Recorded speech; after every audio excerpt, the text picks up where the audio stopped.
Hello everyone, I'm Amit and I welcome all of you at शिक्षा अखाड़ा एक युद्ध अज्ञानता के विरुद्ध। तो एवरीवन मैं आज आपको 11th क्लास का पोएम पढ़ाने वाला हूँ जिसका नाम है अ फोटोग्राफ। इसकी मैं आपको समरी एक्सप्लेन करूंगा और जो हमारे राइटर हैं वो है शर्ली ट्विल्सन। ठीक है, इसमें स्टैंजा वाइज दिया गया है और मैं आपको इसको एक्सप्लेन करूंगा, इसकी एक्सप्लेनेशन भी दी गई है नोट्स में।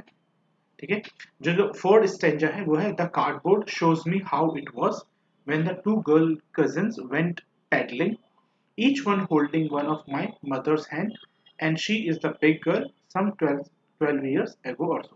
अभी कह क्या रहे हैं इसको समझ लेते हैं। An old photograph of the poet mother which was pasted on a cardboard makes the poet recall the old memories of her mother childhood. मतलब एक फोटो है, ठीक है ना, उस एक कार्डबोर्ड है जिसपे फोटो चिपकी हुई है, तो उससे पॉइंट को देख के अपनी मम्मी की यादें आ रही है, अपनी मम्मी के बचपन की याद आ रही है। ठीक है ना। The photograph is a depiction of her mother enjoyable moment at the sea beach with her two cousin who were younger to her। और ये जो फोटो है ना, इसमें एक कौन है, एक तो राइटर की मदर है और उनकी मदर के कजन है, यानी आप कह सकते हो राइटर की जो दो मौसियां हैं। ठीक है ना। और इसमें राइटर की जो मदर है ना वो बड़ी है और जो कजन है वो छोटे हैं।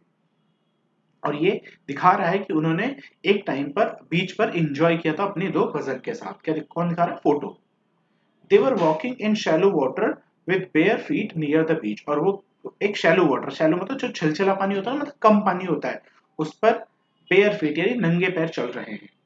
The mother was standing in the middle and holding hands of her two cousins who were standing on each side. और जो मदर है वो खड़ी है बीच में, मदर यहाँ पर खड़ी है और उनके दोनों कजन एक दूसरे के साथ साथ में खड़े हैं, हाथ पकड़े हुए। ठीक है। The poets mother was 12 years old. और जो पोइट की जो माँ है, मम्मी है, वो कितने साल की है, 12 साल की है उस समय पर, जो फोटो में दिख रही है। It shows that photograph was very old but the poet has kept it very carefully at is remind her of sweet memories of her mother childhood. जो फोटो है वो डेफिनेटली बहुत पुरानी है, लेकिन जो पॉइंट है हमारी, उन्होंने बहुत ज्यादा संभाल के रखा हुआ। क्यों? क्योंकि ये जो फोटो है वो उनके मम्मी के बचपन की याद दिलाती है।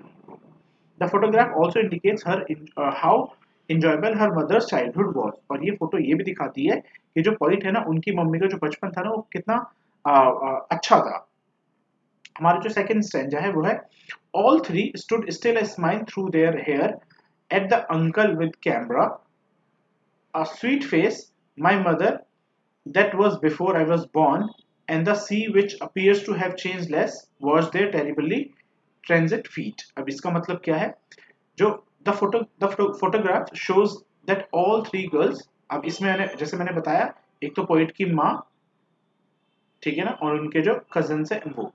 The poet's mother and her two cousins stood still and smiled at the camera when their uncle clicked their photograph at the sea beach। अब मतलब ये जो पोइट की मदर है, कजन है, और ये दूसरी कजन है, इनके सामने इनके अंकल खड़े हैं जो कि इनकी एक फोटो खींच रहे हैं। ठीक है, कहाँ पर? बीच पर।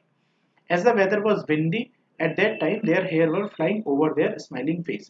और जब हम फोटो खींचते हैं तो हम स्माइल करते हैं ना, तो उसी समय हवा चल रही है जिसकी वजह से उनके जो बाल हैं उनके चेहरे पर आ रहे हैं। The expression on the faces of the poet's mother and her cousin was that of happiness and enjoyment। और जो उनका एक्सप्रेशन है उनके चेहरे पर, वो किस चीज का है? हैप्पीनेस का, कि वो एंजॉय कर रहे हैं उस चीज को। The mother was looking very pretty at that time and the photograph was taken a long time ago। और जो मम्मी है किसकी? पोएट की, वो बहुत खुश दिख रही है और ये फोटो जो ली गई है वो काफी साल पहले ली गई है। Everything has changed since then her mother grew up, now she has died and the poet was reviving her memories. ठीक है, जब से वो बड़ी हुई हैं हर चीज चेंज हो चुकी है, और आज के मतलब इस समय जब पॉइंट उनकी फोटो देख रही है, अभी उनकी मम्मी नहीं है, उनकी मम्मी मर चुकी है। The only thing that has remained unchanged is the sea which was washing the feet of three girls. जो एक चीज जो बदली नहीं है वो है सी, समुद्र। और जो क्या कर रहा है, उनके मम्मी के और उन तीनों बहनों के पैर धो रहा है। The mention of the word transit indicates the ever-changing lives of human beings as well as shortness of their stay on the world, in contrast to their eternality of nature। अब देखिए, जो वर्ड ट्रांजिट हुआ है वो बता रहा है कि जो हमारी लाइफ होती है ना वो शॉर्ट होती है और कभी भी चेंज हो सकती है। मतलब उसमें ज्यादा ऐसी चीजें नहीं है जो फिक्स होंगी, चेंज होती रहती है चीजें। The girls life change drastically during the period but that sea has not change.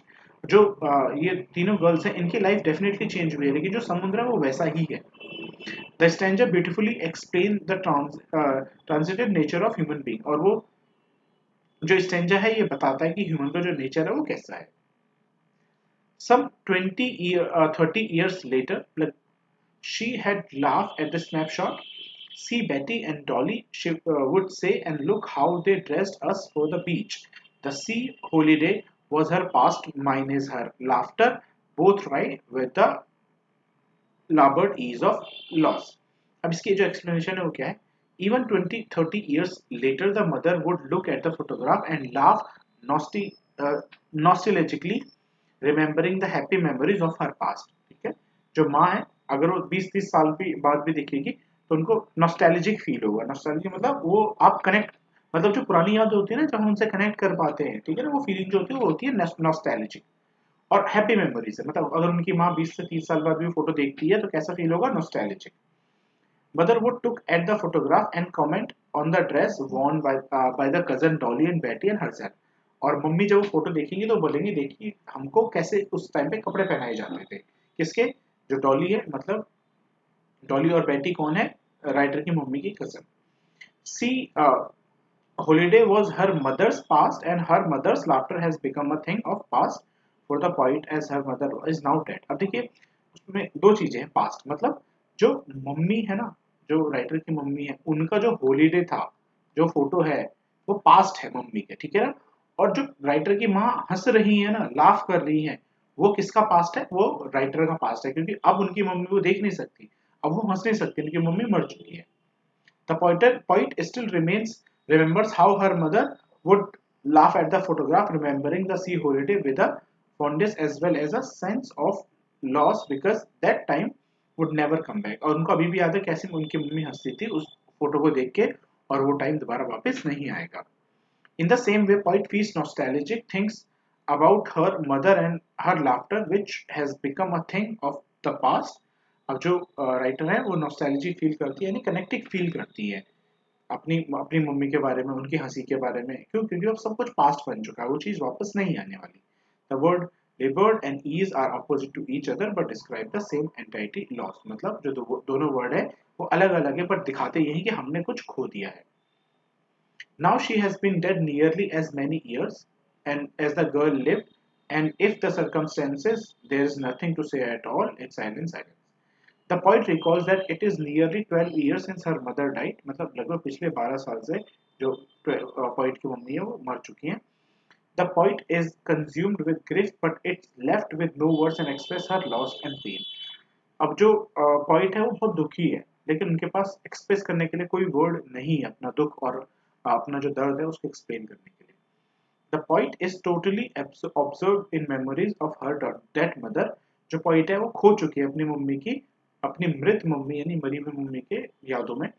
The painful silence of this situation leaves the point speechless. जो सिचुएशन है वो पॉइंट को स्पीचलेस बनाती है, मतलब इसमें पॉइंट अभी कुछ नहीं बोल पा रही है। The poet can feel the grief but is unable to express it through words. जो पॉइंट है उनको जो पॉइंट है उनको दुख है, ठीक है ना, लेकिन वो उनको व्यक्त नहीं कर पा रही है वर्ड शब्दों से। The silence caused by death makes the atmosphere gloomy where no one is able to utter the words. अब देखिए जब किसी की डेथ होती है तो कैसा माहौल बन जाता है, कोई लोगों के पास वर्ड होते हैं बोलने के लेकिन लोग नहीं बोल पाते, तो सेम यहाँ हुआ है। ठीक है, so everyone, I hope आपको समझ में आया होगा। Thank you for watching, bye.